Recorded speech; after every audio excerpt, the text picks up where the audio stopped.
Art Williams has spoken to many business groups throughout the years. The following speech was delivered to the 1987 National Religious Broadcaster Convention and has become a classic example of Art's philosophy on winning in business. It is simply entitled, Do It. Dr. Jerry Falwell, Chancellor of Liberty University, introduces Art Williams. 15 years ago, he was a high school football coach. His wife, Angela, was teaching English in high school. He got an idea, just an idea. And 10 years ago, he turned that idea into a company, a concept, a practical concept. 10 years have passed. 150,000 people work for him now. Last year, he sold $77 billion worth of insurance. This year, $100 billion. That is more than Prudential and New York Life, number 1 and 2, combined in 10 years. He's from Monroe, Georgia. He has the dialect to prove it. He, this year, will sell $100 billion worth of insurance and revenues $2.5 billion. And he's just now beginning to dream, to plan, to go. Art and Angela Williams have 2 precious children, Art the third and April, their daughter. He is chairman of the inner council, the inner circle of our ministries, and a personal and a dear friend. He is a born-again Christian, as each of his family members, but he's an entrepreneur. And Dr. Armstrong has asked him to come tonight and talk to you about what he knows most and best about. And having been in one of his sales meetings last Thursday in Palm Springs, you know, I usually go out preaching and I try to wake up religious morgues, and most of the places, a lot of the places I go don't need a revival, they need a resurrection. But he asked me to speak to his group of national sales directors, and I had to work hard at getting up where they were and not appearing as a backslidden preacher. This man, I repeat, is the leading entrepreneur in America and a friend of NRB, and I introduce you to you, Mr. Art Williams.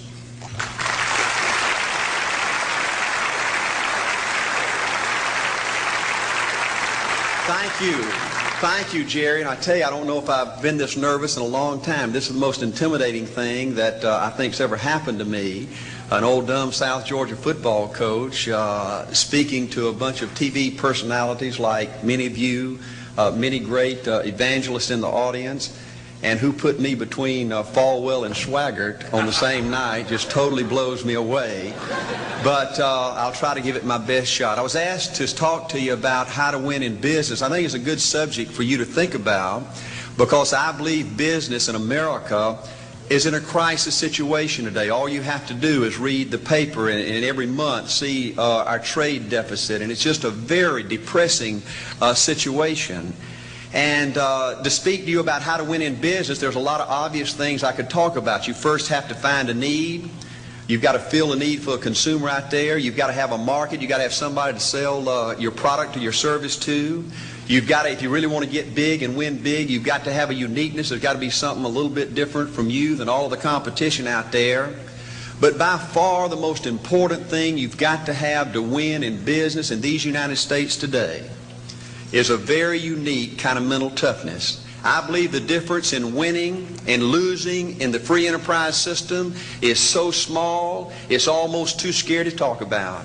You can do 99% of the things right in business, and yet if you don't possess what I call that winning edge, that mental toughness, folks, it's impossible to win. I believe the thinking in corporate America has been screwed up over these last 20 to 25 years, and I believe this screwed up kind of thinking started in our big liberal universities today. I believe a college degree in business from most universities today is not worth the paper it's written on. I just had a son graduate from the University of Georgia a few months ago. The reason I think that is because most of these professors in most of these universities today hadn't got enough common sense to get in out of the rain. They don't have any idea what it takes to win out there in the real world. They deal in a bunch of theory. These people have tried to fill up corporate America with this kind of thinking. These are the special people. If you're born rich, if you're born on the right side of the track, they rule you, the privileged class in America. If you're born poor from an average, ordinary background like I came from, they say you're supposed to give up all your big dreams and all your big ambitions and all your big hope. If you have a high IQ, they rule you brilliant. If you have an average IQ like me, they say you ought to drive a truck or be a janitor. Well, bull. That ain't the way. That ain't the way it is, and that ain't the way it ever was. They ain't nobody ever designed a test, nor will they design a test that can measure the heart of a man or a woman. The things that are unique to winning in business in America today are not outside artificial things like IQs, college board scores, college degrees, and stuff like that. The key to winning in these United States is what's inside a person. It's your integrity. It's your people abilities. It's your character. I believe in developing this winning edge. I've got 10 or 12 points that I won't be able to go over with you tonight, but let me just give you a flavor of what I think you've got to do to succeed in these United States. Number one, you've got to get excited. Folks, I don't believe anybody will ever tell you anything more important than this in winning in these United States. 90+% of winning in anything you try to do in America today, you've got to be excited. People in America won't follow or believe in a negative, dull, disillusioned, frustrated, dadgum crybaby. People want people that are positive and excited and enthusiastic and tough. The greatest definition I ever heard, I thought about this 10 million times when I wanted to quit along the way of a winner. This guy said almost everybody in America can stay excited for 2 or 3 months. A few people can stay excited for 2 or 3 years. But a winner will stay excited for 30 years or ever how long it takes to win. Another key to building this winning edge and this mental toughness is you've got to become a dreamer again. You know, I'm a Methodist, and we just changed ministers a few weeks ago, and our new minister came in, and the church was just packed. And the first thing he said, well, it looks like everybody came out to see the monkey perform. And the second thing out of his mouth, he said, for a church to be a great church, you got to have a dream. If you don't have a dream, you're dead. And boy, I sat up and I said, man, me and this guy are going to get along good because he knows what he's talking about. See, folks, I believe in order to win, you got to feel good about yourself.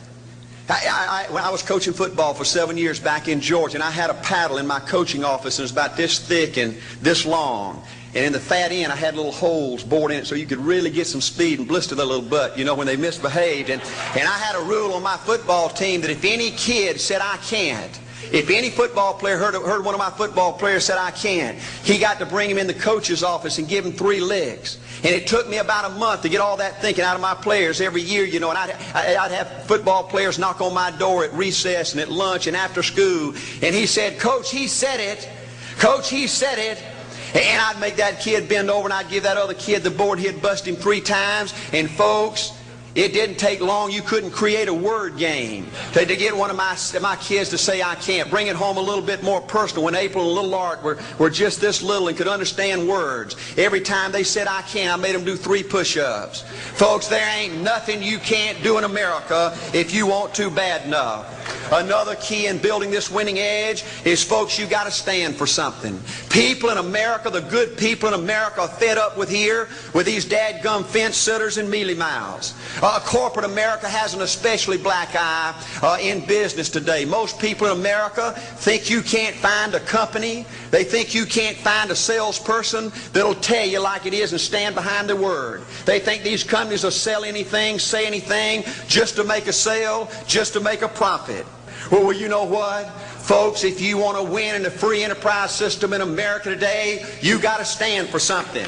And another point, thank you, is yes, you're going to be controversial. Folks, if you want to win in these United States today, just get ready. You're going to be controversial. The only way not to be controversial is to be average and ordinary. They just call me anything but average and ordinary. Now, I know some of you might say, well, you know, I don't think I like Art Williams. You know, he sounds like an old tough butt to me. Well, folks, I'm telling you, you can be good and tough at the same time. I bet nobody's ever talked to a religious broadcaster like that.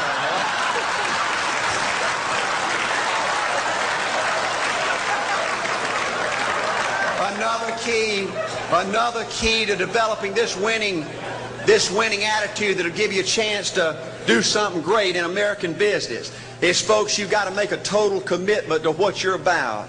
Do you know the American people have lost their toughness? They've lost their ability to make a commitment. See, folks, in trying to win in business, you're just going to have so many false starts. You think you get it going time after time, and you just get knocked back to ground zero, and it's your ability to compete, to pick yourself up off the mat one more time, to go for it one more time, that's going to determine success or failure. You know, we've got a divorce rate in America some 50% right now. You know, it just seems like that people that go in business today, they have an attitude, well, I'm going to stick my toe in it. If I start making all this money, get all these promotions, then I'll see this thing through. Well, folks, that's not the way it works. The first step to winning in business in America today is you've got to make a total commitment. Total commitment gives you that little extra ounce of courage you need to fight back through the tough times. Winning in business demands the same kind of commitment that winning in marriage demands. You know, I fell in love with my wife in the 2nd grade. Only girlfriend I ever had. We ran off and got married our freshman year, had both of our children before we left college. We're true business partners in marriage. We go everywhere together. I spend more time with her, been married to her 26 years, now I got 2 grandbabies, love her more today than I ever have. But I don't like her all the time. There's a bunch of times every day that I don't like her. You know, I'm a nut about brushing my teeth. You know, if I can get the toothbrush, I'll brush my teeth 4, 5, 6 times a day. And Angela's always forgetting everything, you know. And she always leaves the cap off the toothpaste, you know. And when I go in there to brush my teeth, the cap's off. It's got that hard little crust around the edge. You know, it just burns me more than I can tell you, you know. And I get on Angela's nerves about a lot of things. You know, we were having dinner last week, and every time we get through, Angela kicks me under the table, you know, and gets me back in my room and says, "Art, you ain't got no class." You know, I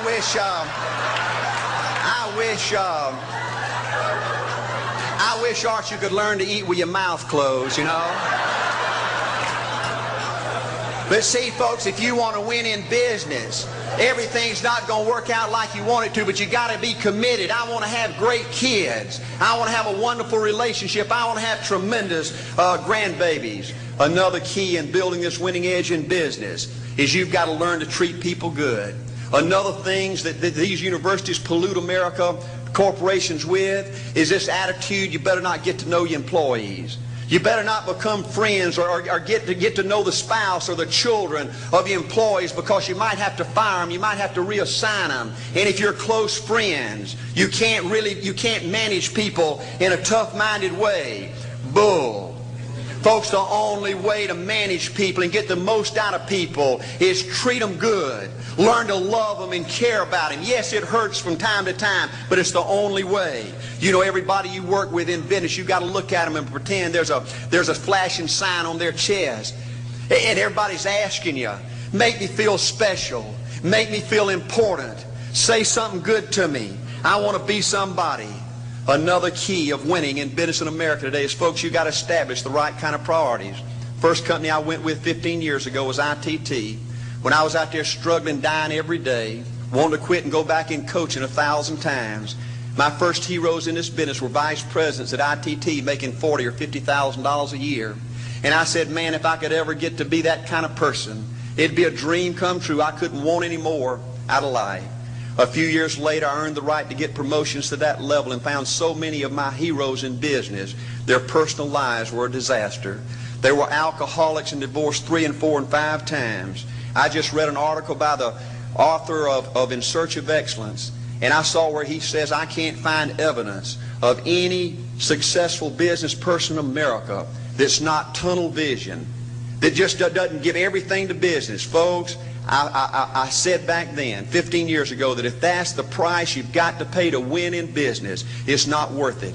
15 years later, a multimillionaire, Folks, I can stand and preach to you that you can't separate your personal life from your business life. God's got to come first. Your family's got to come second. And business has got to come third. And I believe if you have a lousy spiritual life and a lousy personal life, long range, it's going to be devastating to your business. Another thing in building this winning attitude.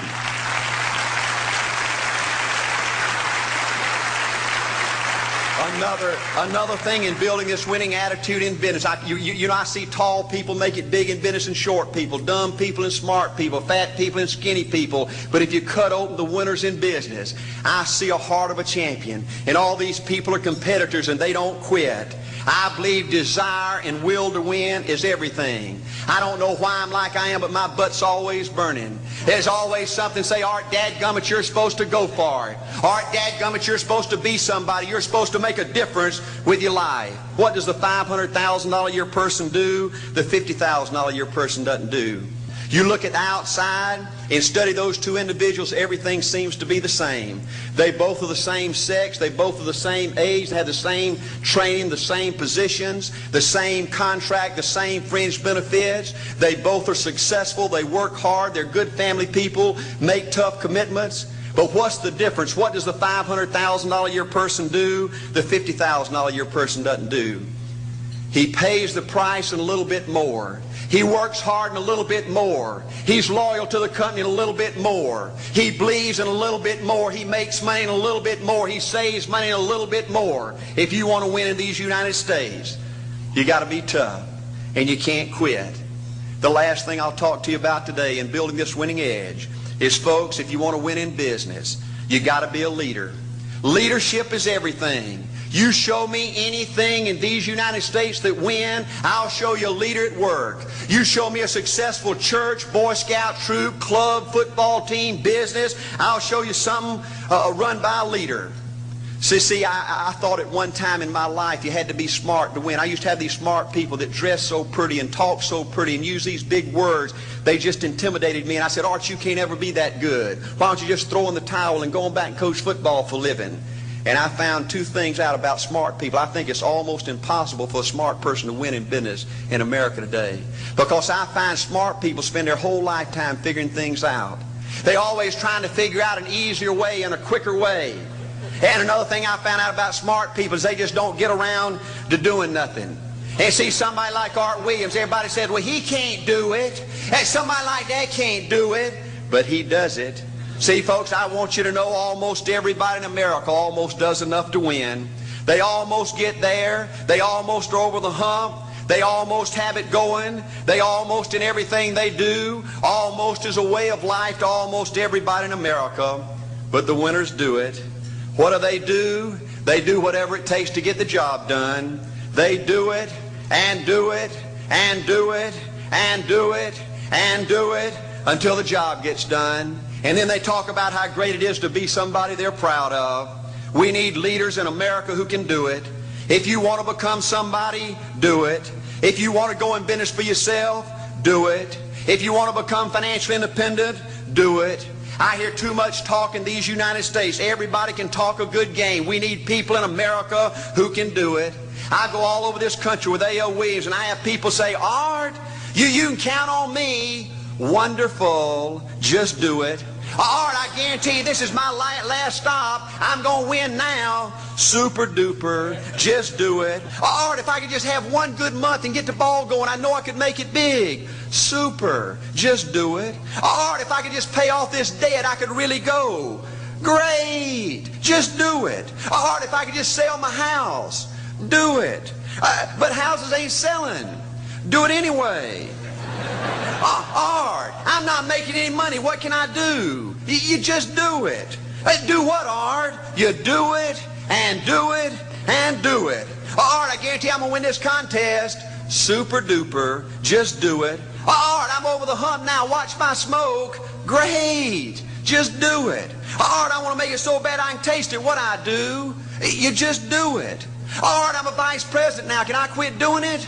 No. Art, I don't know if I can keep on keeping on. I'm really hurting. What I do? You just do it. Do what, Art? You do it and do it and do it. Art, all my life I wanted to be somebody important. Well, what do it then? Art, I'm going to save money so I don't have to go through this again. Great. Just do it. Art, I don't feel like I've had enough training. What I do? You just do it. Art, my manager don't give me no help. What I do? You just do it. Art, you don't understand. I was Mr. Everything at my former company. You don't mean I have to start off down at the bottom and do it, do you? Yep, you really got to do it. Art, what's the primary difference between winners and losers? The winners do it. They do it and do it and do it and do it until the job gets done. And then they talk about how great it is to finally have achieved something unique and how glad they are that they didn't quit like everybody else and how wonderful it is to finally be somebody they're proud of and make a difference with their life. Thank you.